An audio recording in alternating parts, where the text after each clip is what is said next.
तो हेलो बच्चों, कैसे हो यही तो सवाल था। चलो आ गए हैं केमिस्ट्री को लेकर के इस बार तड़कते भड़कते सजन में, और इस बार केमिस्ट्री की एकदम फाड़ के रख देंगे। नहीं ज्यादा हो गया फाड़ के रखेंगे। देखो जितना मुझे याद है सवाल जहां जहां से आए थे, एक पहले तो शॉर्ट में बता देता हूँ। इलेक्ट्रोकेमिस्ट्री सवाल आए थे, सॉलिड स्टेट से आए थे, उसके अलावा आपके स्टेट्स ऑफ मैटर से आए थे, एटम से आए थे, मोल से आए थे, और तो यही है, इतना ही मुझे पता है। इसके आधार पे और मैं बहुत सारे यूट्यूब पे भी देख रहा हूँ, कोई किसी को याद ही नहीं रह रहा है कहाँ सवाल आया था। लेकिन भाई को तो याद है ना, ट्रिक है मेरे पास याद रखने की। चलो जिसका भी एग्जाम हुआ हो 22 तारीख को तुम्हारे दोस्तों का, उनसे जाके पूछना कि कौन कौन सा सवाल आया था, और मैंने यहाँ पे जितने सवाल करवाए हैं उसमें से एक भी वो ये बोल देना ये नहीं आया था, ये सर जी गलत बोल रहे हैं। वहीं पे दोस्त को बता देना अपने, ठीक है। तो चलो दिक्कत नहीं करते, आराम से। हाँ, सबसे पहला कंसेप्ट मोल कंसेप्ट लैब अटेंडेंट 2025। देखो वहां पे सवाल किया था, ऑप्शन थोड़े से गलत थे तो थे। अब बताता हूँ कैसे गलत थे। वहां पे पूछा गया था O3 मॉलिक्यूल, ओजोन के मॉलिक्यूल में कितने इलेक्ट्रॉन होंगे, O3 मॉलिक्यूल में कितने इलेक्ट्रॉन होंगे। एकदम बेसिक से बताऊंगा। ये हमारे पास में कोई होता है, ये बीच में पॉजिटिव चार्ज होता है, इलेक्ट्रॉन इसके आसपास चक्कर लगाता है। कल भी मैंने फिजिक्स के लेक्चर में बताया था, एक इलेक्ट्रॉन चक्कर लगा रहा है तो उसका नंबर दे दिया 1, यानी एटॉमिक नंबर 1 है। इसका मतलब उसके अंदर कितने इलेक्ट्रॉन है? 1 इलेक्ट्रॉन है। 2 है तो 2 इलेक्ट्रॉन, 3 है तो 3 नंबर में 3 इलेक्ट्रॉन। 3 पे कौन आता है? Hydrogen, helium, lithium, beryllium, boron, carbon, nitrogen, fluorine. तो अपना ये है, पूरी टेबल जो है याद करने की जरूरत नहीं है, आप तो शुरू के 10 एलिमेंट याद कर लो। और इससे ज्यादा आपको सबसे ज्यादा जो जरूरी है, ये क्या है, सबसे ज्यादा जरूरी है वो ये है नाइट्रोजन, कार्बन, और आपका यहाँ पे एक और आ जाएगा क्लोरीन, ऐसे ही ऑक्सीजन। तो ये आपके बहुत ज्यादा इंपॉर्टेंट हैं, इनको आप जो है फ्लोरीन, बाकी तो आएंगे नहीं, ये इंपॉर्टेंट है, ठीक है। इनको आप याद रखिए, इनके अंदर कितने कितने इलेक्ट्रॉन होते हैं। उसके बाद में अब जैसे ऑक्सीजन आया, ऑक्सीजन कितने नंबर पे आता है? गिनो भैया, hydrogen, helium, lithium, beryllium, boron, carbon, nitrogen, oxygen. कितने नंबर पे आया? 8 नंबर पे। कितने पे आया? 8 नंबर पे। यानी इसके अंदर कितने इलेक्ट्रॉन होंगे? 8 इलेक्ट्रॉन होंगे एक O के अंदर। 8 इलेक्ट्रॉन। कितने इलेक्ट्रॉन? 8 इलेक्ट्रॉन। उसके बाद में पूछा गया था कि O3 मॉलिक्यूल में कितने इलेक्ट्रॉन होंगे। आंसर होना चाहिए था, वहां पे ये बोला था O3 मॉलिक्यूल के अंदर एक मिनट, थोड़ा मुझे याद करने दो क्वेश्चन को। उस वहां पे कुछ गलत लिखा था, मैंने याद नहीं आ रहा मुझे क्या लिखा था। O3 मॉलिक्यूल तो लिखा था, इतना मुझे याद है। और ऐसे ऑप्शन दिए थे इसमें 16, 8, 24, एक था 48, ठीक है, इस तरीके से थे। हाँ, ये इतना ही लिखा था, ऑप्शन में इतने ही थे। लेकिन यहां पे ये पूछा था कितने मोल होंगे, कितने मोल इलेक्ट्रॉन होंगे O3 मॉलिक्यूल के अंदर। लेकिन यहां पे ऑप्शन में A, B, C, D यही बस पूरा लिखा था। अब कौन समझाए, किसको समझाए, हमें नहीं पता, लेकिन बच्चा यहाँ पे कंफ्यूज हो जाएगा। मुझे पता है कि 1 मोल के अंदर इलेक्ट्रॉन हो, प्रोटॉन हो। मैंने बोला 1 मोल सेव लिया, इसका मतलब क्या होगा? तुम कितने सेव लेके आएंगे?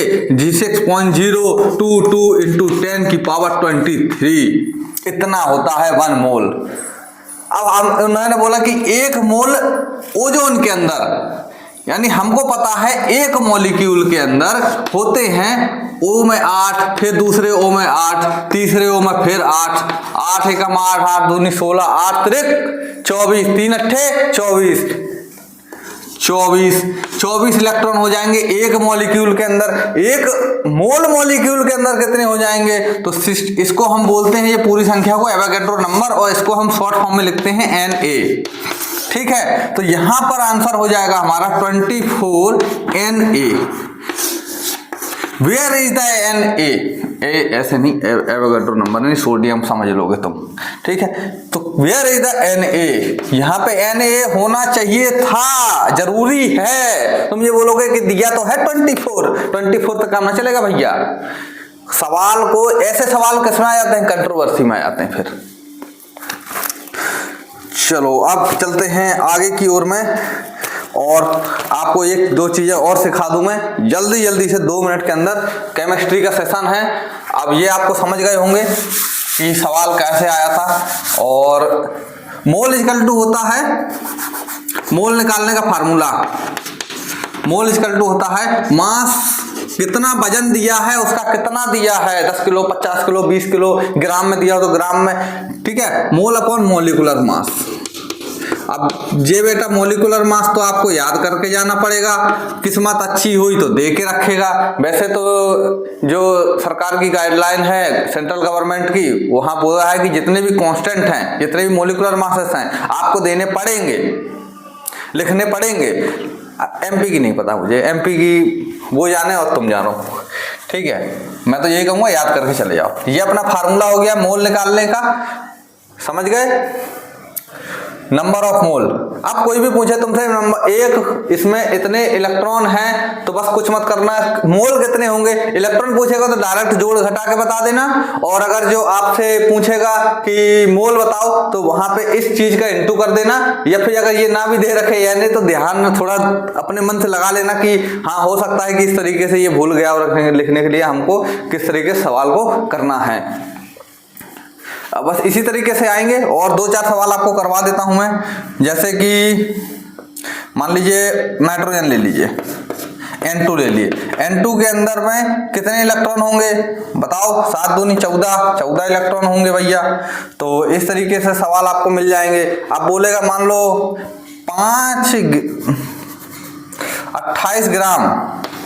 28 ग्राम N2 के अंदर कितने मोल होंगे इलेक्ट्रॉन के? कितने मोल होंगे 28 ग्राम के अंदर? कैसे निकालोगे भैया? सबसे पहले हमको मोल निकालने पड़ेंगे। मोल इक्वल टू होता है मास अपॉन मोलिकुलर मास। तो मास कितना दिया है हमको? 28 ग्राम दिया है, तो 28 लिख दो। अब N2 का मोलिकुलर मास, N2 का मोलिकुलर मास कितना होता है? 1 N का होता है 14, 2 N का कितना हो गया? 14 दूनी 28, तो 28 से 28 कट गया। अब तुम सोचोगे सर जी इतना सरल सवाल क्यों करवा दिया? तुम्हारे में बेटा सरल ही आएगा, कभी यहाँ पे 27 नहीं देगा, नहीं तो तुम पता चलो उलझे रह जाओ, एक ही सवाल में आधा घंटा गया। तो ऐसे ही सवाल आएंगे जो आराम से कट जाएं। अगर तुमने ये कोशिश करी कि कहीं पे सवाल ऐसा आ गया है कि साला ये तो कट ही नहीं रहा, तो वहां पे तुम गलत हो सकते हो। मैक्सिमम चांस यही है कि तुम ही गलत हो, तुमने सवाल गलत किया है, इसलिए तुम जो है अपने जाल में फंस गए हो। क्योंकि पेपरों में कभी भी ऐसी वैल्यू कभी भी नहीं डाली जाती कि जिसमें व्यक्ति जो है आगे चल के फंस जाए, या फिर वो उसका आंसर ही ना आए। तो ये थोड़ा दिमाग लगाना। मैक्सिमम केसेस में देखो ऐसा ही होता है, लेकिन एक आध सवाल कभी कभार गलती से आ जाए तो उसकी हम गारंटी नहीं लेते। N2, अब इसके बाद में कितना आ गया? 1 मोल आ गया। अब हमको पता है भैया 1 मोल आ गया। एक N2 के मॉलिक्यूल में कितने इलेक्ट्रॉन होते हैं? 14 इलेक्ट्रॉन होते हैं, तो 1 मोल इंटू 14, और 1 मोल आ गया। ठीक है, 1 मोल इक्वल टू इतना होता है, तो 1 मोल की जगह हम इसको रख देंगे, तो 14 Na आ जाएगा। क्या आ जाएगा हमारा? 14 Na आ जाएगा। ठीक है, चलो आगे चलते हैं बिना देरी किए। मोल कंसेप्ट का तड़कता भड़कता सवाल। अब आते हैं इसके बाद में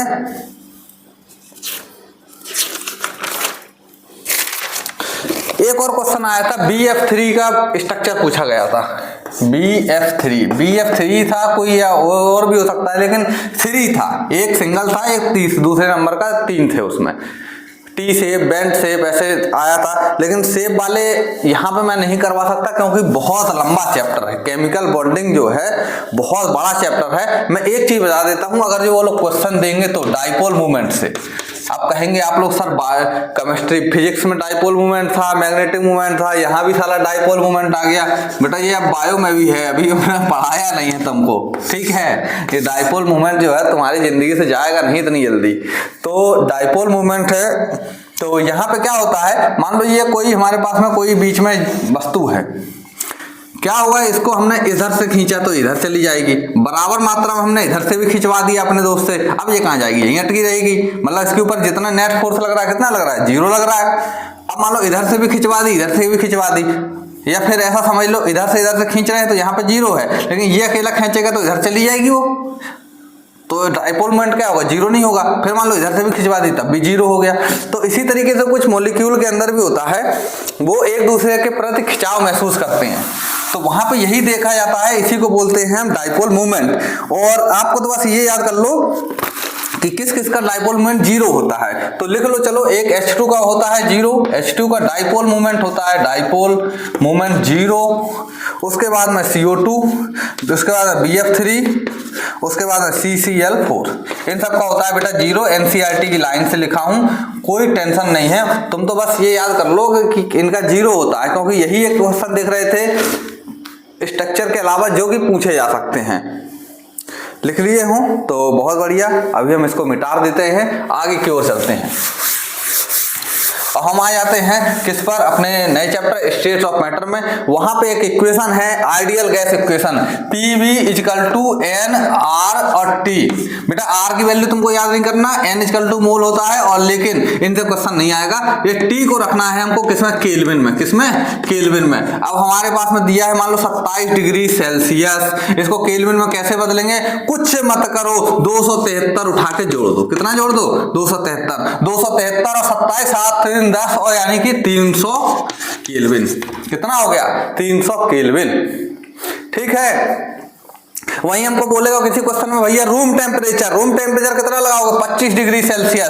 25 डिग्री सेल्सियस, अब सेल्सियस में है, केल्विन में बदलना है, क्या करोगे, प्लस करोगे। कितना प्लस करोगे, 273 आ जाएगा कितना, 5 और 3 8, 298 केल्विन, ठीक है, 298 केल्विन। यही बुट करना है अगर केल्विन। और टेम्परेचर कांस्टेंट है तो इससे अच्छी बात क्या है। चलो एक आध सवाल करवा देता हूं, जैसा सवाल वहां पे पूछा गया था।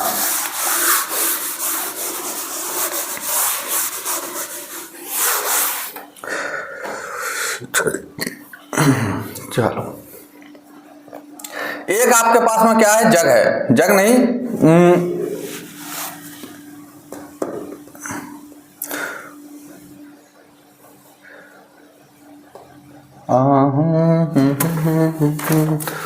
चलो ऐसे ही मान लेते हैं। एक आपके पास में बैलून है, क्या है, बैलून है। अभी यहाँ पर जो अर्थ पर जो प्रेशर है उसका कितना है, P1 है, और वो जाता है, अभी उसकी वॉल्यूम है V1, ठीक है। अब वो जाता है ऊपर, कहाँ जाता है, ऊपर। कहाँ जाएगा, ऊपर, हवा में उड़ता ऊपर। मान लो वो 10 किलोमीटर चला गया, वहां पे उसकी वॉल्यूम जो है क्या हो गई, डबल हो गई, यानी कि V क्या हो गया, डबल हो गया, यानी कि V1 = 2V1 हो गया, ठीक है, डबल हो गई, वॉल्यूम जो है डबल हो गई। अब आपसे ये पूछा है कि उस टाइम पे प्रेशर कितना होगा वहां पर, यानी ऊपर प्रेशर कितना होगा, तो इसको हम कैसे निकालेंगे, इसी इक्वेशन से निकालेंगे। किससे निकालेंगे, इसी इक्वेशन से निकालेंगे। अब तुम सोचोगे इक्वेशन कैसे लगा दे भैया, याद कैसे रखें। आप तो सिंपल एक चीज याद रख लो, वहां पे ये बोलेगा कि टेम्परेचर = कांस्टेंट। अगर टेम्परेचर कांस्टेंट नहीं करेगा तो उसकी वैल्यू भी देगा, तब भी वो भी हम बता देते हैं, ठीक है।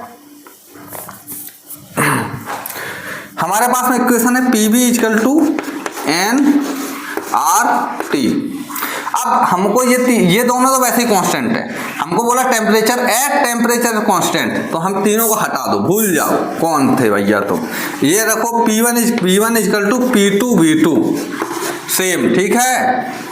इसके बाद में हमको बोला है P और V जो थे धरती पर थे, और उसके बाद में जब ऊपर गए तो वहां पे P2 हमसे जो है पूछा है, P1 हमको पता है P1, और V है जो V से डबल हो गया, यानी कि 2V हो गया। कितना हो गया, V। 2v, तो v से v बेटा कट जाएगा, ये 2 है वो इधर आ जाएगा, तो P1/2 आ जाएगा और P2 इक्वल टू, यानी कि प्रेशर देखो कितना हो गया, पहले से आधा हो गया कि नहीं हो गया, पहले से आधा हो गया, देखो बटे 2 लग गया, हो गया कि नहीं। बस ऐसे ही सवाल आएंगे, ज्यादा कठिन नहीं आएंगे, ऐसे ही सवाल आएंगे। उसके अलावा और देखो, मान लो टेम्परेचर बोला, टेम्परेचर मैंने बोला चलो ऊपर जा रहा है, वैसे तो कम होता है, मैंने मान लिया कि डबल हो गया, वहां क्या हो गया, टेम्परेचर भी डबल हो गया। अब तुम इक्वेशन को कैसे लगाओगे, तो PV इक्वल टू क्या होता है, nRT। अभी हमको इसको भी कंसीडर करना है, तो इसको मिटा दो, इसको मिटा दोगे तो इसको इधर ले आओ, तो अपॉन T में आ जाएगा, इधर क्या हो जाएगा 0, तो इसको यहाँ पे P1 V1 T1 equal to P2 V2 upon T2।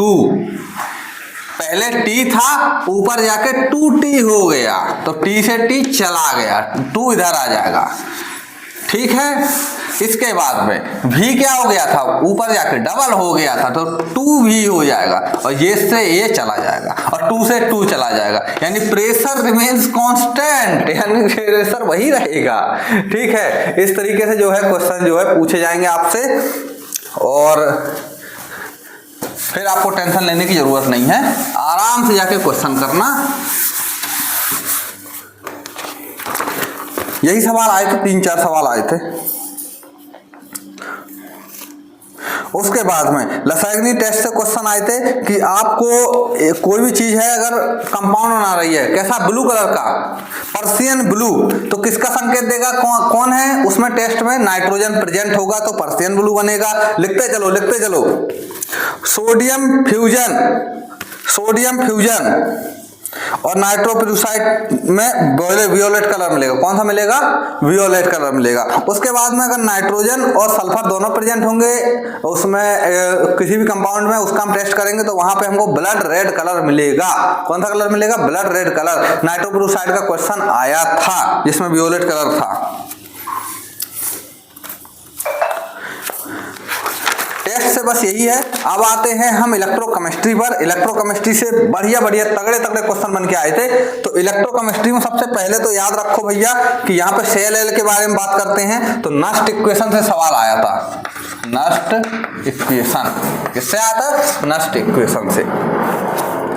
चलो नस्ट इक्वेशन से सवाल आया था, तो पहले हम नस्ट इक्वेशन देख लेते हैं। तो ये होती है E cell equal to E naught cell, ठीक है, E naught cell minus 0.0529 upon 2, और यहां पे अपना हो जाएगा लॉग प्रोडक्ट अपॉन रिएक्टेंट का कंसंट्रेशन, क्या, कंसंट्रेशन। अब ये इक्वेशन थी और हमको जो पूछा गया था वो ये पूछा गया था कि सवाल जो आया था, हमको एक इक्वेशन लिखी थी, वहां पे रिएक्टेंट का कंसंट्रेशन दिया था कुछ, मान लीजिए 0.02 मोलर, ठीक है, और हमको दिया था मान लीजिए प्रोडक्ट का कंसंट्रेशन दिया था जो बन रहे थे 0.00002 मोलर, ठीक है, इस तरीके से। अब जो है हमको निकालना था, यहाँ पे सवाल जो आया था वो देखो, उसको इस चीज को इधर भेज दिया था, तो E cell minus E naught cell यही पूछा गया था बराबर। यहां पर ऑप्शन में दिया था उन्होंने 0.0529 अपॉन 16, और फिर ये चीज लिख दी थी लॉग, और यहाँ पे प्रोडक्ट का मोलर रख दो, मोलारिटी, तो 0.02 अपॉन 0.0002, 4 जीरो है ना, एक और लगा दो। ये इस तरीके से जो है सवाल पूछे गए थे, और आपको इसी तरीके से एक और ऑप्शन था जिसमें 0.0529 अपॉन 2 था, एक था ऑप्शन जिसमें 0.0529 अपॉन 8 था, बाकी सब सेम लिखा था। तो आपको अगर क्या याद है, फार्मूला भी याद है, तब भी आप सवाल कर ले जाओगे, आप आराम से सवाल कर लेते। यहाँ पे अगर 2 लिखा था, हमको याद है फार्मूला में 2 होता है, तो हम 2 रख देंगे, तो आराम से हमारा सवाल जो है सॉल्व हो जाता है, या सही आंसर आया था बिना सॉल्व किए। अब चलते हैं अगले सवाल पर। नस्ट इक्वेशन हो गई, गिब्स फ्री एनर्जी को भी देख लेते हैं।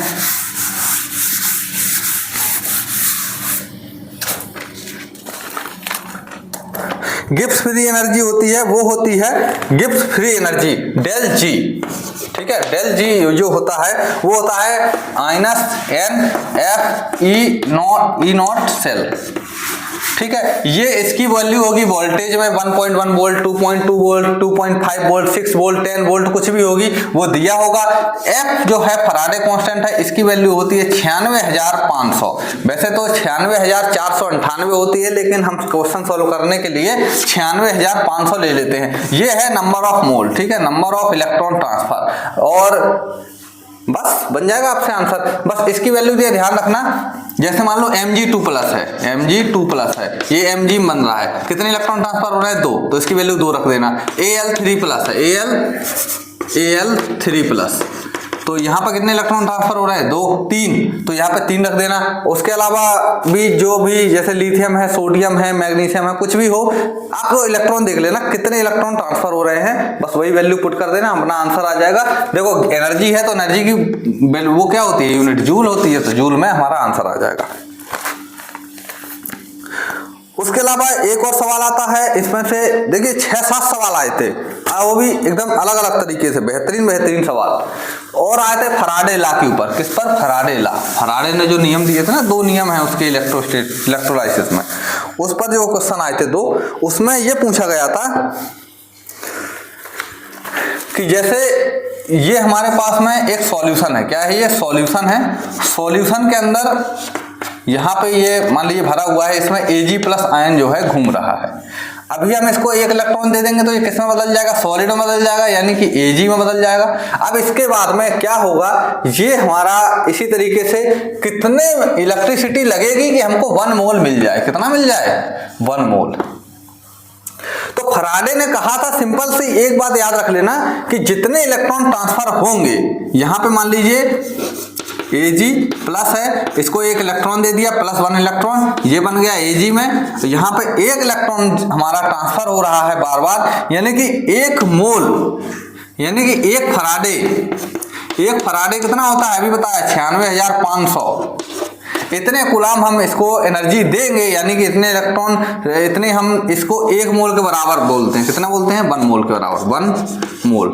और ये यहाँ पर Ag का जो नंबर होता है वो कितना होता है? वो मास होता है 108। तो 1 मोल अगर हम इसको इलेक्ट्रॉन प्रोवाइड करेंगे तो हमको 108 ग्राम यहाँ पर मिलेगा। कितना मिलेगा? 108 ग्राम। अब देखो क्वेश्चन आपको किस तरीके से पूछेगा, 1 मिनट में चेक कर लूं। Ag कहाँ गया? हाँ 108 ग्राम, सही है, बिल्कुल सही है, 108 ग्राम।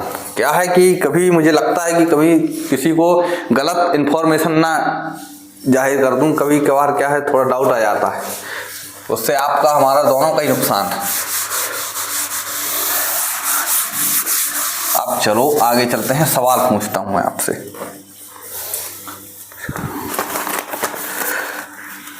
अब सवाल ये है कि अगर आपके पास में एक Mg है, कौन है? Mg है, Mg2+, ये बन रहा है 2 इलेक्ट्रॉन लेकर के बन रहा है, ये कितना? Mg में। तो बेटा 2 इलेक्ट्रॉन हो रहे हैं, यानी 2 फराडे इलेक्ट्रिसिटी जाएगी, जब जाके ये 1 मोल बनेगा। कितने इलेक्ट्रिसिटी आएगी? 2 फराडे, तो 2 फराडे जाएगी, तब ये Mg का जो मास होता है वो कितना होता है? Mg का मास होता है 24 ग्राम, यानी 2 फराडे जब जाएंगे तो यहाँ पर 24 ग्राम बनेगा। ऐसे ही Al3+ है, उसमें +3 इलेक्ट्रॉन, अब यहाँ पर जाएंगे तो Al, तब जाकर 27 ग्राम बनेगा। कितने? 3। जितने इलेक्ट्रॉन ट्रांसफर हो रहे हैं उतने मोल, यानी कि उतने फराडे इलेक्ट्रिसिटी जाएगी, तो वो उसके अपने मास के बराबर जो है वो डिपोजिशन होगा। कहां पर? इलेक्ट्रोड पर। इसके अंदर कितना है? 2 इलेक्ट्रॉन जा रहे हैं, 2 फराडे, तो 24 ग्राम। Mg का मोलिकुलर मास कितना होता है? 24 होता है, पीरियोडिक टेबल में लिखा हुआ है, सब जगह आप मिल जाएंगे। एल्युमिनियम में 27 ग्राम। अब आपसे क्वेश्चन ये पूछा गया कि मान लीजिए यहां पर मैंने इलेक्ट्रिसिटी दी, कितने फराड? 1 फराड दी। अब वहां पर डिपोजिशन कितना हो जाएगा? बेटा इलेक्ट्रिसिटी आधी कर दी तो मास भी कितना डिपोजिट होगा? आधा होगा, तो ये कितना हो जाएगा? 12 ग्राम हो जाएगा। कितना हो जाएगा, 12 ग्राम हो जाएगा। चमका कि नहीं चमका? मैंने मान लो यहाँ पे बोला कि नहीं, हम इलेक्ट्रिसिटी कितनी देंगे, एक फराड देंगे। कितनी? 1 फराड। 1 फराड देंगे बेटा, ये 1/3 होगा डिपोजिशन। 3 एकम 3 नवा 27, कितना होगा? 9 ग्राम होगा। कितना होगा? 9 ग्राम होगा। 2 फराड देंगे, 9 दूनी 18 ग्राम होगा। 3 फराड देंगे, 27 ग्राम हो जाएगा। पूरा हो गया 1 मोल के बराबर। 3 क्योंकि 3 इलेक्ट्रॉन ट्रांसफर हो रहे हैं। चमका कि नहीं चमका? अब मान लो मैंने तुमसे पूछा, मुझे कितना 48 ग्राम चाहिए, 48 ग्राम। कितनी इलेक्ट्रिसिटी लगेगी भैया यहाँ पे? mg का मास कितना होता है? 24, 24 दूनी 48। 24 के लिए कितना लग रहा है? 2 इलेक्ट्रॉन यानी 2 फराड, यानी 24 के लिए लग रहा है 2 फराड। तो 48 के लिए कितना लगेगा? 2 दूनी 4 फराड। हमारा आंसर सही है 4। अब जाओ फोड़े आना एग्जाम में बिना किसी से कहे, ठीक है। और इसके आगे चलते हैं अब बिना किसी टेंशन के। मेरे ख्याल से इससे ज़्यादा सरल तरीके से और कैसे समझाया जा सकता है? इससे ज़्यादा सरल तरीका नहीं है इसको समझाने का। आप चले जाओ पूरे YouTube में, इससे ज़्यादा सरल तरीका नहीं मिलेगा, ये भी बता दूं। चलो अब चलते हैं, लास्ट एक और सवाल रह गया बस, उसके बाद में हमारा लेक्चर जो है ये समाप्ति की ओर हो जाएगा। ये है हमारी पीरियोडिक टेबल। चलो पीरियोडिक टेबल समझने से पहले एक बार हम एटम को समझ लें। ये है हमारे पास में हाइड्रोजन। कौन है ये? हाइड्रोजन। ये है उसका न्यूक्लियस। यहाँ पे एक इलेक्ट्रॉन घूम रहा है, ठीक है। हम गए हीलियम के पास में, वहां पे देखा हमने 2 इलेक्ट्रॉन घूम रहे हैं। हम गए किसके पास में? फिर हम गए लिथियम के पास में, वहां पे एक और नई सेल बन गई और वहां पे कितने इलेक्ट्रॉन थे? 3 इलेक्ट्रॉन थे भैया। अब आगे गए, फिर और आगे हाइड्रोजन, हीलियम, लिथियम पे गए, बेरिलियम पे गए तो 4 इलेक्ट्रॉन हो गए, बोरॉन पे 5 हो गए भैया। ऐसे ही बढ़ते चले गए और ये भी सेल भर गई नियॉन तक आते आते 8 हो गए इसमें। तो 8 हो गए, उतनी फोर्स के साथ ये इसको खींचेगा, ये इसको भी खींचेगा, इसको भी खींचेगा, यानी कि साइज क्या होता जाएगा? छोटा होता जाएगा जैसे जैसे इलेक्ट्रॉन बढ़ते जाएंगे। और साइज एकदम से फिर कैसे बढ़ेगा? जब यहाँ पे नई सेल ऐड हो जाएगी। कब बढ़ेगा? जब यहाँ पे नई सेल ऐड हो जाएगी। तो क्या है, ये इसको तो थोड़ा खींचेगा, इतना खींचेगा, लेकिन सेल बढ़ेगी तो इतना बढ़ेगी। कितनी बढ़ेगी? इतनी बढ़ेगी। तो सेल बढ़ती है तो एकदम से बड़ा, एकदम एटम बड़ा होता है। तो हम यही समझा रहे हैं आपको कि देखिए, अब देखिए ध्यान से, ये है हमारे पास में पीरियोडिक टेबल, ठीक है। दिख रही है? अब मुझे नहीं पता दिख रही है कि नहीं, मैं तो उम्मीद यही कर रहा हूं कि दिख रही होगी। अब यहाँ पे क्या होता है, ये इसके पास में 1 इलेक्ट्रॉन है, वहां पर 2 इलेक्ट्रॉन हो गए, नई सेल जुड़ गई, 1 2 3। यहाँ पे क्या होता है, नई सेल जुड़ेंगी तो ये इनका जो एटॉमिक रेडियस है, यानी इनका जो साइज है वो बड़ा होता जाएगा। ऊपर से नीचे जाओगे तो साइज बड़ा होगा। कब बड़ा होगा? ऊपर से नीचे जाओगे, लेफ्ट से राइट की ओर जाओगे, इधर से उधर जाओगे तो साइज क्या होगा? छोटा होगा। और उधर से इधर को आओगे तो साइज बड़ा होगा। लिख लो, अगर नहीं है तो लिख तो चलो।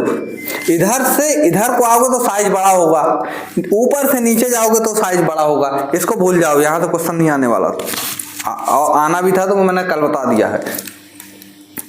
इसके बाद में मेटेलिक कैरेक्टर किधर को बढ़ेगा? इधर से लेके इधर को बढ़ेगा। अब तुमसे पूछा जाए सोडियम ज्यादा मेटेलिक है कि पोटेशियम है, तो बेटा पोटेशियम होगा, ठीक है। तो इधर से इधर को तिरछा, ठीक है, यानी कि ऊपर वालों से नीचे वाले ज्यादा होंगे और इधर वालों से इधर वाले ज्यादा होंगे, ठीक है। मेटेलिक कैरेक्टर रेडियस हो गई, और उसके अलावा तो इसमें कुछ ज़्यादा और तो दिख नहीं रहा। बेटा इलेक्ट्रोनेगेटिविटी वगैरह तो आपको पता नहीं है। हाँ, इलेक्ट्रॉन देने की क्षमता किसकी ज़्यादा होगी? वो बेटा नीचे वालों की ज़्यादा होगी। ये कम देर में निकालेंगे, ये उससे भी जल्दी निकालेंगे, ये उससे भी जल्दी निकालेंगे, उससे भी जल्दी, सबसे जल्दी ये निकालेगा, सबसे जल्दी ये निकालेगा। और ये बेचारे नोबल गैसेस हैं, इनको किसी से कोई मतलब नहीं है। इलेक्ट्रॉन ये देते भी नहीं है और लेना भी पसंद नहीं करते, ठीक है। ये सिग्मा, ये हमारे सिग्मा मेल है हमारे पीरियोडिक टेबल के। अब इसके बाद मैं याद करने का तरीका कुछ आपको बता देता हूं मैं। जैसे इसको याद कर लो, ये जरूरी है। Hydrogen, lithium, sodium, potassium, rubidium, caesium, francium.